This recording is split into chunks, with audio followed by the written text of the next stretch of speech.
Hello students. तो हम पढ़ रहे हैं ऑल्टरनेटिंग करंट और आज है लेक्चर नंबर 2। आज के लेक्चर में पढ़ेंगे RMS value of alternating current. तो सब लोग मैक्सिमम लोग मेरे को जानते हैं, कुछ लोग मेरे को जानते नहीं है। तो मेरा नाम है कृष्णा तिवारी और ये है आपका चैनल फिजिक्स सॉल्यूशन। ठीक है, तो हम आज पढ़ने वाले हैं RMS value of alternating current. तो कॉपी पेन निकाल के बैठ जाओ, हेडिंग लगा दो। तो नाम है आरएमएस वैल्यू, हेडिंग लगा दो RMS value of AC. RMS value of AC मतलब root mean square value. Root R का मतलब है रूट, फुल फॉर्म है root mean square value of AC, that is alternating current. ये हमें पढ़ना है। ठीक है, तो पहले मैं इसका डेफिनेशन लिखूंगा, उसके बाद मैं समझाने की कोशिश करता हूं। ठीक है, तो ये क्या डिफाइन कैसे करते हैं, ये एक्चुअली क्या है, it is that value of steady current. Steady current का मतलब यहां पे डायरेक्ट करंट। ठीक है, स्टेडी करंट व्हिच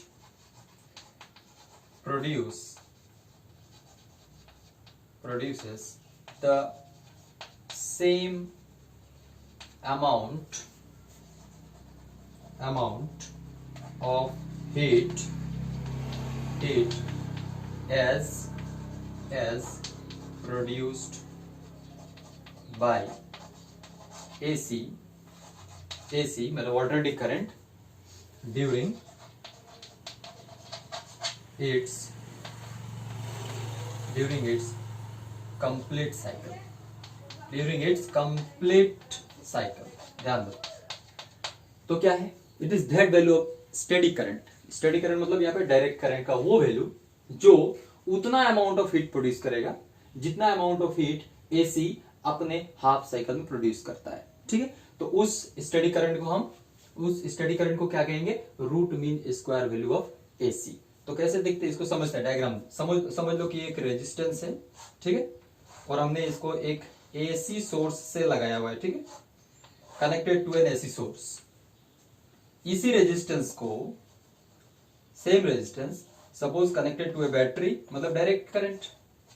ठीक है, सपोज इसमें जब हमने करंट दिया, एसी करंट दिया, जब मतलब ऑल्टरनेटिंग करंट दिया, जब एसी करंट तो नहीं बोलना चाहिए। ठीक है, ऑल्टरनेटिंग करंट इसमें देंगे, इसमें प्लस माइनस तो नहीं होता जाता। एट एन इंस्टेंट सोचते हैं कि ये प्लस है और ये माइनस है। एट एन इंस्टेंट सोचते हैं कि ये प्लस है माइनस है। ठीक है, देना नहीं चाहिए क्योंकि इसका कोई डायरेक्शन तो होता नहीं है फिक्स्ड। तो एट एन इंस्टेंट इसमें करंट जाएगा। ठीक है, करंट जा रहा है, तो करंट इसमें suppose H amount of heat produce कर रहा है। कितना कर रहा है, H AC amount of heat produce कर रहा है। Heat produce due to AC, क्योंकि करंट जब फ्लो करता है तो क्या होता है, हीट प्रोड्यूस होता है। तो सपोज इसमें हीट प्रोड्यूस हुआ एच एसी और इसमें कुछ करंट था जिसकी वजह से हीट प्रोड्यूस हुआ। ठीक है, अब इसमें करंट क्या है, इसमें तो करंट का डायरेक्शन बता ही सकते हैं, करंट इसमें गया। ठीक है, इसमें क्या है कि कंप्लीट साइकिल में H AC amount of heat produce हुआ। ठीक है, इसमें सपोज करंट गया, कुछ करंट गया, इसमें करंट गया सपोज आई। ठीक है, इसमें करंट एक आई है, इसमें भी करंट गया आई, तो इसमें प्रोड्यूस हुआ H DC, that is current due heat produce due to this direct current, DC current, that is steady current. तो अगर ये वाला heat produced due to DC is equal to heat produced due to AC, same है। ठीक है, तो ये वाला करंट जो इतना हीट प्रोड्यूस कर रहा है, ये दोनों इक्वल है अगर, तो ये वाला करंट कौन सा करंट, ये वाला कौन सा करंट है, डायरेक्ट करंट जो इतना अमाउंट ऑफ हीट प्रोड्यूस कर रहा है इसी रेजिस्टेंस में। तो इस वाले डायरेक्ट करंट को हम क्या बोलेंगे, आरएमएस क्या बोलेंगे, IRMS, that is root mean square value of AC. ठीक है, ये root mean square value of AC क्या समझ में आ गया कि स्टेडी करंट का वो वैल्यू जो उतना हीट प्रोड्यूस करे जितना कि एक एसी अपने कंप्लीट साइकिल में हीट प्रोड्यूस करता हो किसी एक सर्किट में। ठीक है, so this is about root mean square value of AC, this is about definition. ठीक है, ये तो डेफिनेशन हो गया। अब इसको हम निकालेंगे कैसे, इसका वैल्यू कैसे निकालेंगे। देखो, तो अगर मैं इस सर्किट की बात करूं, ये वाला क्या है, एक डायरेक्ट करंट का लगा हुआ, तो इसमें हीट जो प्रोड्यूस होगा वो एच इज इक्वल टू क्या होगा, आई, इसको मैंने आरएमएस लिखा हुआ, तो I RMS square R T, ये तो पता ही है ना, क्या है, h is equal to I square R T होता है। तो यहाँ पे i को हमने I R M S square I R M S माना हुआ है, तो I R M S square R T, और टी टाइम में इतना हीट प्रोड्यूस हुआ। ठीक है, ये टी टाइम क्या है, इसके कंप्लीट साइकिल के टाइम के बराबर टाइम है। ठीक है, अब बात करते हैं इसमें कैसे लिखेंगे। इसमें क्या हम ऐसे लिख सकते हैं, h is equal to I square R T लिख सकते हैं क्या? नहीं लिख सकते। क्यों नहीं लिख सकते? क्या? क्योंकि यहाँ पे जो आई है, ये जो आई है यहाँ पे इस वाले केस में जो आई है वो कांस्टेंट नहीं है, लेकिन यहाँ पे आई आर एम एस जो हमने लिखा है या आई आर एम एस माना है, ये यहाँ का आई जो है वो तो कांस्टेंट है। तो यहाँ का आई कांस्टेंट नहीं है, तो इसको हम इसमें ऐसे तरीके से नहीं निकाल सकते। ठीक है, तो यहाँ पे हमने इसको ऐसे लिख लिया कि ये है नंबर 1 दे देते हैं। ठीक है, इसको तो सपोज इसमें एट एन इंस्टेंट, छोटे से टाइम में हम हीट करंट को कांस्टेंट मान सकते हैं। छोटे से टाइम में करंट को क्या कर सकते हैं, कांस्टेंट मान सकते हैं। तो छोटे से टाइम में कांस्टेंट अगर मान लेते हैं तो हीट भी तो छोटा होगा। dH is equal to I square R D T, यही होगा। ठीक है ना, छोटे से टाइम में small interval dt amount of heat produces dH and in this interval current is constant। ठीक है ना, करंट को कांस्टेंट मान लिया। तो पूरे साइकिल में इसका साइकिल क्या है, ये ना एसी, देखो एसी का ये एक कंप्लीट साइकिल। तो किसी एक इंस्टेंट में डीएच अमाउंट ऑफ हीट लिखा, तो पूरे साइकिल में कितना हीट प्रोड्यूस हुआ, पूरे साइकिल की वजह से कितना हीट प्रोड्यूस हुआ। साइकिल मतलब वो वाला साइकिल नहीं, मतलब ये एसी साइकिल की वजह से कितना हीट प्रोड्यूस हुआ, कैसे निकलेगा, H is equal to integration, किसको इंटीग्रेशन करेंगे, डीएच को करेंगे। ठीक है ना, इंटीग्रेशन कहां से कहां होगा, 0 से लेके पूरे टाइम पीरियड टी तक। ठीक है, आई स्क्वायर आर डी टी। अब देखो आर क्या है, रेजिस्टेंस है इसका रेजिस्टर का क्या है, रेजिस्टेंस है, उसको बाहर कर देते हैं। आई को क्या लिख सकते हैं, ये आई क्या है, इंस्टेंटेनियस करंट है ना। तो एसी को हम लिखते हैं कैसे, I is equal to I not sine omega T लिखते हैं। तो यहाँ पुट कर देते हैं, तो क्या मिलेगा हमको, रब कर दो इसको, ये वाला पोर्शन नहीं चाहिए। ठीक है, तो बस ये वाला याद रखना है, ये वाला याद रखना है तो हो जाएगा। ठीक है, ये हो गया, डेफिनेशन नहीं चाहिए अब हमको।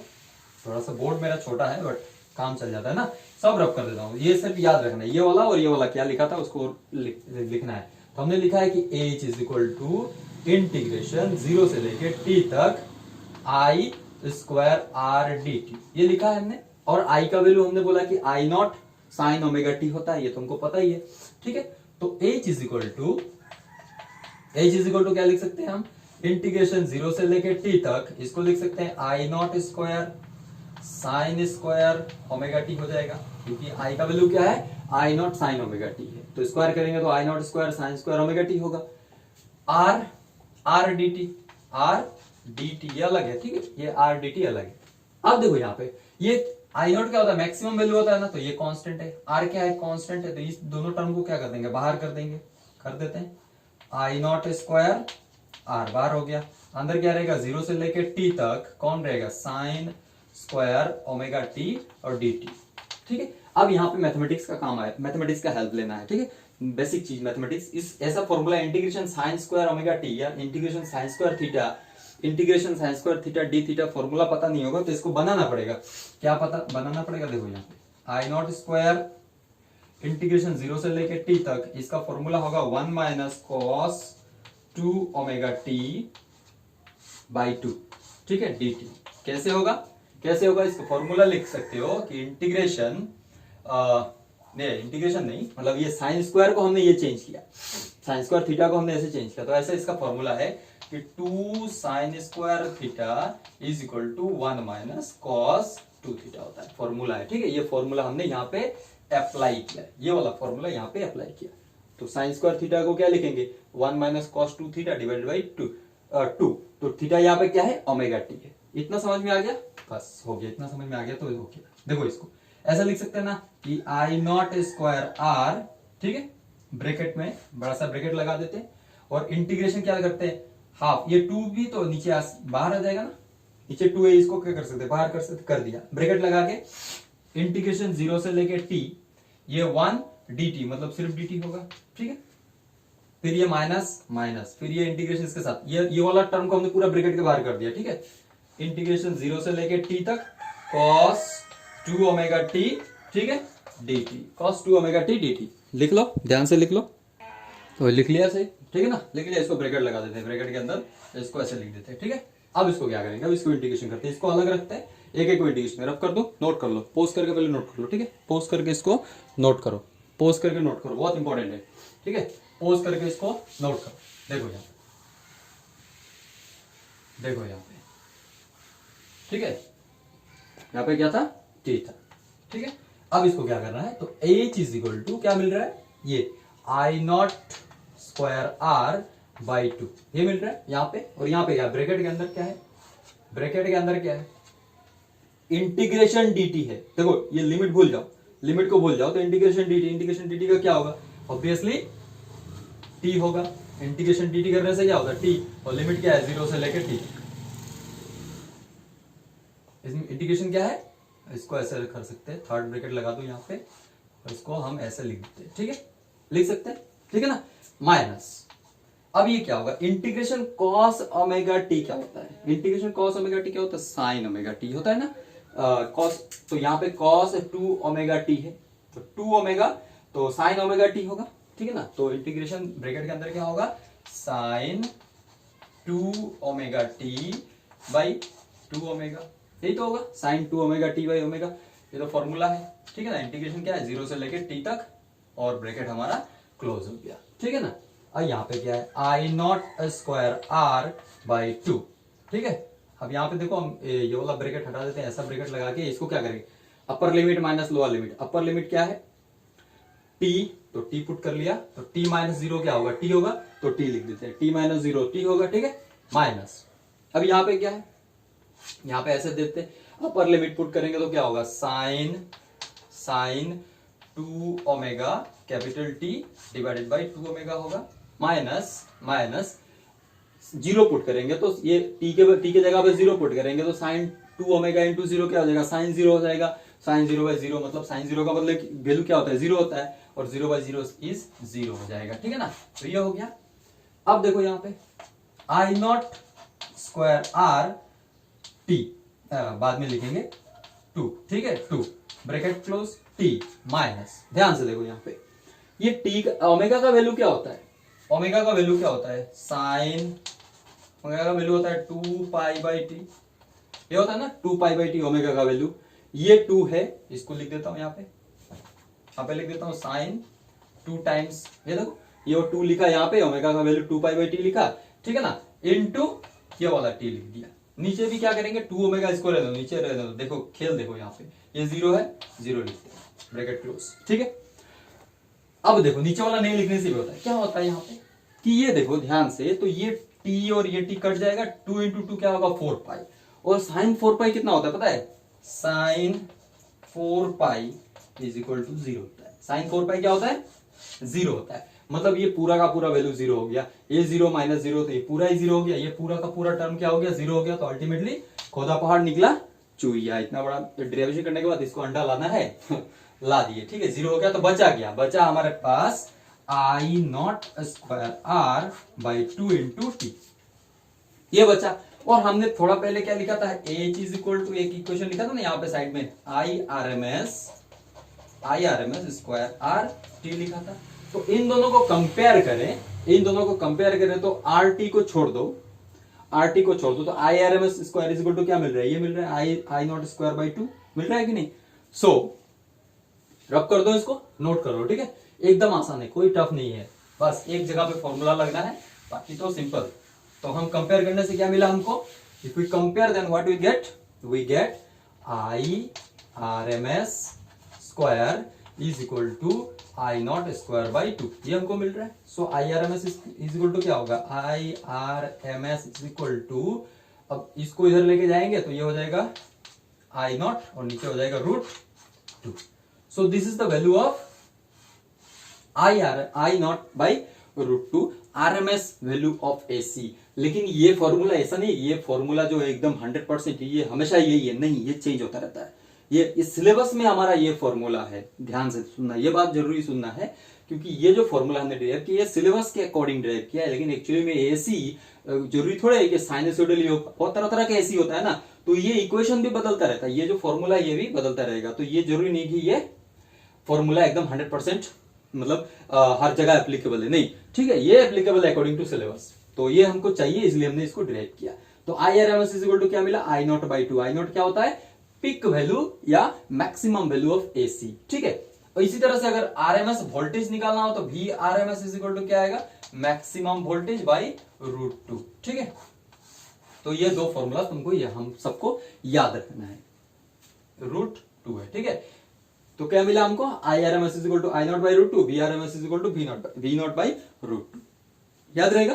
तो देखो यहाँ पे एक चीज, अब एक क्वेश्चन करते हैं, ठीक है, एक क्वेश्चन लेते हैं, क्वेश्चन नंबर 1 कि the instantaneous value of AC is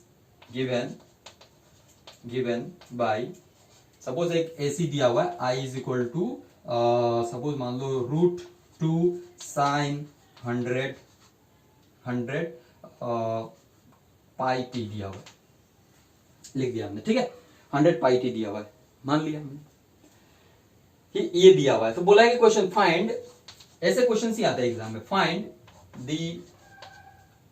the RMS value of AC, find the RMS value of AC and the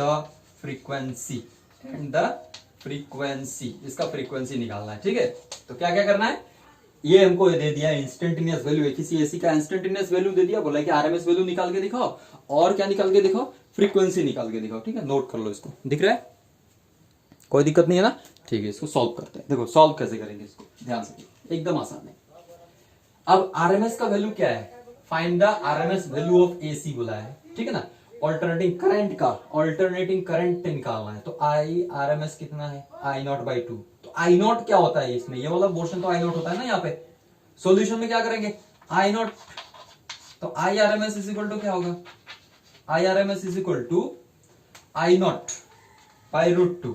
ये आई नॉट कितना यहाँ पे दिया हुआ ना, यही तो आई नॉट होता है, फॉर्मूला कंपेयर करो तो फॉर्मूला क्या है, आई इज इक्वल, मतलब इक्वेशन क्या होता है, I not sine omega t, ठीक है। इसको कंपेयर करो, इस वाले इक्वेशन को और इस वाले इक्वेशन को कंपेयर करेंगे तो हमें क्या मिलेगा, आई नॉट इज इक्वल टू √2 मिलेगा। तो हमें फॉर्मूला है आरएमएस निकालने के लिए बोला है, तो I RMS is equal to I not by √2 है, ठीक है ना। तो √2 अगर है तो आई नॉट का वैल्यू कितना है, √2, और √2 तो नीचे है ही, तो क्या मिला, √2 कट गया, तो क्या मिला, 1 एम्पियर, ठीक है। तो ये मिला आई आरएमएस। अब यहाँ पे बोला है फ्रीक्वेंसी निकाल के दिखाएं, फ्रीक्वेंसी क्या है, ये वाला देखो ओमेगा, और यहाँ पे टी को छोड़ के ये वाला क्या है, ये भी तो ओमेगा ही है, ठीक है। तो कंपेयर करें तो ओमेगा इज इक्वल टू क्या मिल रहा है, 100 पाई, ध्यान से देखो 100 पाई मिल रहा है।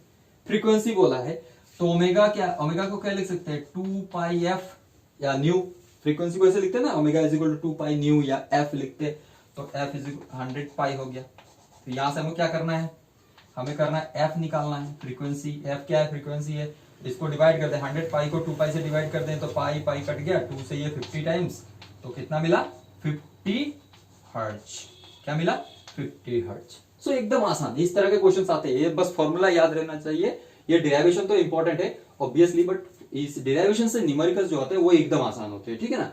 तो न्यूमेरिकल के लिए कोई टेंशन नहीं है इस चैप्टर का। देख हो गया, ये रब कर दूं। अब देखो और एक न्यूमेरिकल लेता हूं, ठीक है, और एक न्यूमेरिकल लेता है एकदम आसान सा, और एक न्यूमेरिकल लेता हूं।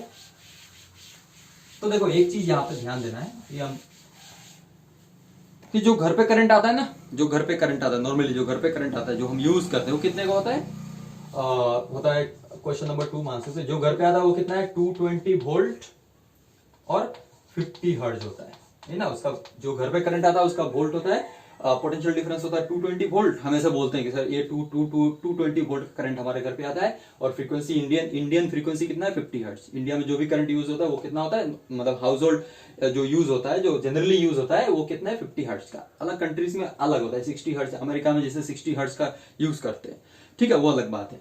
तो फ्रीक्वेंसी इतना है, 220 वोल्ट इतना है। तो कोई बोले कि ये 220 वोल्ट क्या है, 220 वोल्ट जो आ रहा है क्या है, क्योंकि वो क्या है, ऑल्टरनेटिंग वोल्टेज है। तो ये 220 वोल्ट क्या है, क्या ये मीन वैल्यू है, ठीक है, क्या ये क्या है ये, ठीक है, कोई बोले तो क्या है ये एक्चुअली है आरएमएस, क्या है, वी आरएमएस, VRMS है। ये ध्यान देना है कि जो घर पे जो करंट आता है ना, वो बोलते हैं कि 220 वोल्ट है, तो वो क्या, कौन सा वैल्यू बोलते हैं हम बोलते हैं VRMS, मतलब RMS वोल्टेज बोलते हैं। रूट मीन स्क्वायर वोल्टेज के बारे में बात करते हैं, ठीक है। तो RMS वोल्टेज इतना है, तो इस करंट का पिक वोल्टेज कितना होगा। तो क्वेश्चन है कि find the peak voltage. Peak voltage का मतलब मैक्सिमम वोल्टेज, ठीक है। पीक वोल्टेज कितना होगा। तो घर पे जो करंट आता है उसको बोलते हैं 220 वोल्ट, तो इसको पीक वोल्टेज कितना होगा। सॉल्यूशन कैसे करेंगे, अभी तुमने फॉर्मूला लिखा है कि RMS इज इक्वल टू क्या है, V naught by root two, ठीक है। तो V नॉट निकालना है, तो V naught is equal to क्या होगा, root two into VRMS। Root two का वैल्यू कितना होता है 1.41 इंटू, और ये कितना है 220, ठीक है। अब इसको मल्टीप्लाई करोगे ना तो अप्रोक्सीमेटली आ जाएगा 311 वोल्ट, ठीक है। तो देखो यहाँ पे ध्यान से देखो, तो जो 220 वोल्ट आ रहा है उसका मैक्सिमम वोल्टेज कहां तक है, 311 वोल्ट है। तो जो घर पे करंट आता है ना 220 वोल्ट का, उसका मैक्सिमम कितना डिफरेंस हो सकता है, 311। तो कोई क्वेश्चन बोले कि, क्वेश्चन अगर हो कि 220 वोल्ट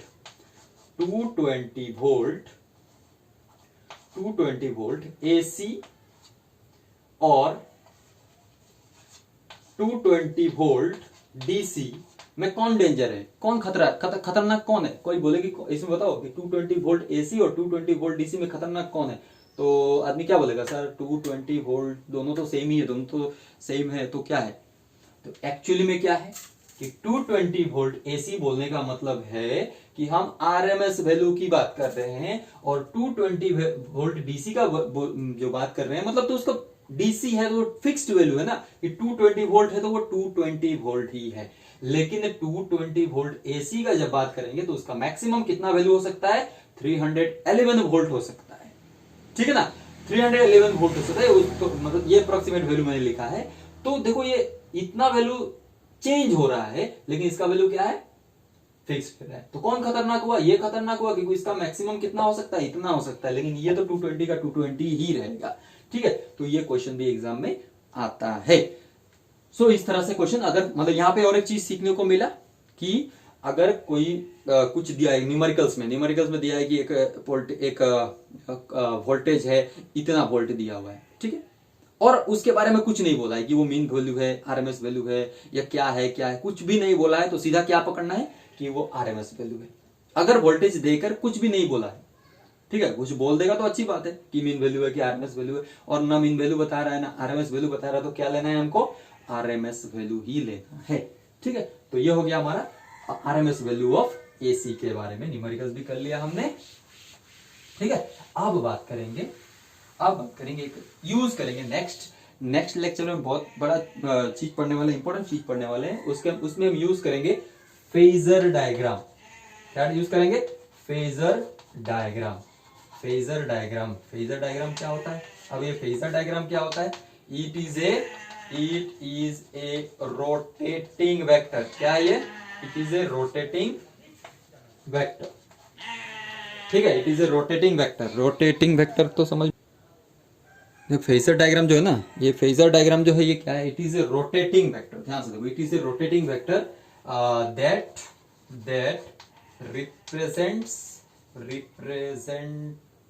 रिप्रेजेंट्स ए क्वांटिटी।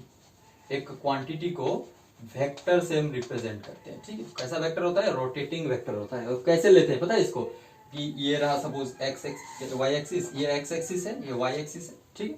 तो वेक्टर जो होता है ना वो एंटी क्लॉकवाइज, हम किसी चीज को, किसी क्वांटिटी को रिप्रेजेंट करते हैं तो हम एक रोटेटिंग वेक्टर लेते हैं, और रोटेटिंग वेक्टर जो होता है वो एंटी क्लॉकवाइज रोटेट करेगा। कैसे करेगा, एंटी क्लॉकवाइज रोटेट करेगा। तो जैसे हमारे पास है I, करंट है I is equal to I naught sine omega t, और वोल्टेज क्या है, V is equal to V naught sine omega t, ठीक है। इस तरह का अगर दो वोल्टेज और करंट है तो हम जो वेक्टर से इस चीज को कैसे रिप्रेजेंट, ये तो वेक्टर क्वांटिटी नहीं है लेकिन फिर भी हम वेक्टर से इसको रिप्रेजेंट करेंगे।